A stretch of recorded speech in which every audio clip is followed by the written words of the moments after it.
I want to talk to you a little bit about what happened back in December of last year when Robert was tragically and needlessly killed. And we're going to show you a video and explain everything through the video as well. Essentially, this is one of a number of tragic cases that we see all too often, where when the police see black men and biracial men, they often shoot first and ask questions later. In this case, Robert was driving. They claimed that they had some kind of a traffic infraction, like a registration gone bad, and they decided to initiate a pursuit of him. The officer then followed Robert when he got out of his car and ran. Robert was unarmed, you can see in the video. Nevertheless, the officer shot him in the back without justification, and eventually Robert died, but he suffered before then. When you look at these cases, and we see far, far too many of them, we forget sometimes when the police try to villainize a victim that these are men and women who leave behind children that are orphaned, wives that are widowed, and families that are heartbroken. And that's exactly what happened here. There was no reason for Robert to be shot. The officer was not in danger. He didn't even call for backup.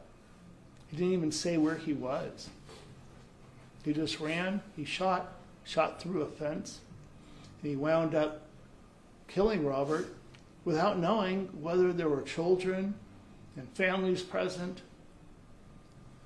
It was inexcusable. Not only did he needlessly kill Robert, but he put all of the neighbors in that area at risk as well. We expect that the police department, as is their custom, will try to deny and deflect. They try to deny wrongdoing. They try to claim that Robert had a gun, even though you don't see that he had a gun. They try to claim that Robert was dangerous, even though the video shows that he wasn't dangerous. They're going to try to bring up his criminal record as if that matters. And I'll tell you why it doesn't matter. At the time that Officer Tubbs was chasing him and shot him, he did not know who Robert was. He did not know of any record at all. All he knew is this was a man who had had a traffic infraction and ran away. That does not give an officer a license to kill. The police are supposed to protect and serve. They're not allowed to hunt and kill. That's not their function. As we've seen as recently as last night, we have a jury system. Everybody gets to go through a jury system. No one is above the law. And then a jury gets to decide whether or not a person should be convicted, including of 34 felonies. And then there's a legal process that we get to go through. When an officer shoots and kills, it deprives a victim of their constitutional rights, their right to a jury trial. And no matter what they had Robert for, it wasn't a death sentence. He did not deserve to die. With that, I'm going to turn it over so you can hear from the family, and then we'll go through the video. Willie? Hi, I'm Willie Brown. Robert Brown was my son. He was a father. He was one of the hardest working, just everything kind of guy. He loved his family. He loved just helping people. He didn't deserve to die like that. He didn't deserve to die. He ran, so what? You know, to shoot him in his back for a traffic infraction and to say he had a gun on people. They're murderers, simple as that. It's just their track record is just it's something that to me is required to be a San Bernardino policeman.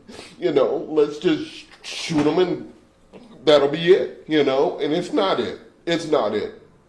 You know, I want this man.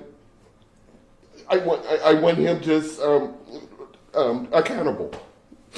You know, accountable. I just want everybody to know how much he was loved. You know, just I loved him so. That's really all I got to say. Let my daughter. Hi, I'm Victoria Brown. I'm the sister of Robert Brown. My brother Robert was one of the most beautiful humans you will ever get a chance to meet. And due to him being racially profiled, he's met his death. Because San Bernardino police officers, as usual, are serial killers. That's what they're known for. They are serial killers, they are murderers. And we want accountability. Accountability needs to be had. They took a son, a brother, a father, an uncle, a nephew, a friend, an average Joe like everyone else. Who's next? Your dad, your sister, your brother? San Bernardino Police Department has to be held accountable. They have criminalized him and dehumanized him since the moment this death has happened. They released information to the media before we had even known that he was killed. If you were not in the wrong, why are you lying since day one? That's all I have to say. When you listen to the family, you see the pain and the grief, and you look at the history of San Bernardino, an agency that Ben Crump and I recently received over $4 million from on another shooting for Rob Adams, who is another black man shot and killed in the back without justification. When you look at the officers that are at the top of that police department who have a number of officer-involved shootings, primarily of black men and boys who were not armed, you see that this is a very serious, widespread custom, policy, and practice at the city of San Bernardino that rather than taking accountability for their wrongs, recognizing the wrongdoing, and taking corrective action to eliminate the threat to our communities, they continue to lie and deny.